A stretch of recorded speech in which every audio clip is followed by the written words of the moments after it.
Dog, I'm sick as hell, and this is gonna be my first video doing this type of shit, but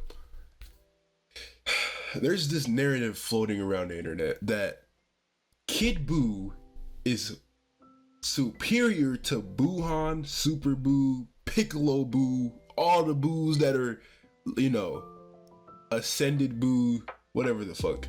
My first question to the people that believe that Kid Buu is superior to the rest of the Boos is, why does he have the ability to absorb people? If Kid Buu is the strongest he is in his base kid form, what would be the purpose behind absorbing other people if it isn't to make himself stronger? We see multiple times throughout this series where Buu is being outclassed by whoever he's fighting and is resorting to things like absorption. Narratively, it wouldn't make sense. Would you believe that he's just doing it for shits and giggles, for the laughs, for the funs? Or do you think he actually needed to? Now, me and my really close friend had a conversation on this matter in DMs. He had asked me, who's stronger, Kid Buu or Buuhan? I'm sick of seeing this shit all over my TikTok and there's only one right answer. So I'm sitting here like, maybe he's thinking the correct answer.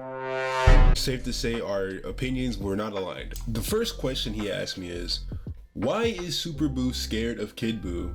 During that little sequence where they were inside of Super Buu, the little body experiment, the body escape, the body shit, the shit where they were all over. My response to this was, Super Buu wasn't scared of Kid Buu. What Super Buu was scared of was losing a big aspect of himself.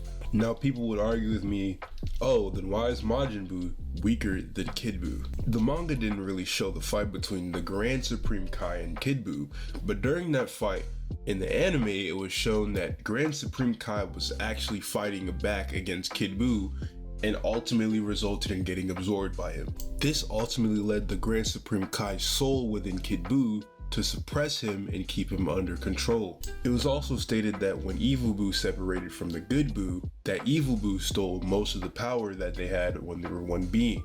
My friend also stated that based off of destructive capabilities and the shit Kid Buu was doing, first thing he did upon returning to that evil incarnate was destroy the earth. Now the only reason why he had shown these kind of characteristics is because he lost the aspect of himself that kept him suppressed. This is also proven by the panel I showed earlier where it was stated that the Grand Supreme Kai was suppressing Buu's soul. Now back to my initial question. Why does Kid Buu absorb if he doesn't use it to amplify his own power? We see throughout the entire series different occasions where Buu utilizes it to actually have the one up on his opponents. Throughout this series, we see this being utilized especially in scenarios like Buu needing to absorb Gotenks in order to defeat Gohan, and also Buu after being completely humiliated by Vegito, desperately attempting to absorb him to gain his abilities. Like, dude, I'm really thinking about it right now, and people think that Kid Buu would be able to scrap with Vegito's Super Saiyan. The same Kid Buu that was struggling to actually scrap with a Super Saiyan 3 Goku. Let that sit in your soul.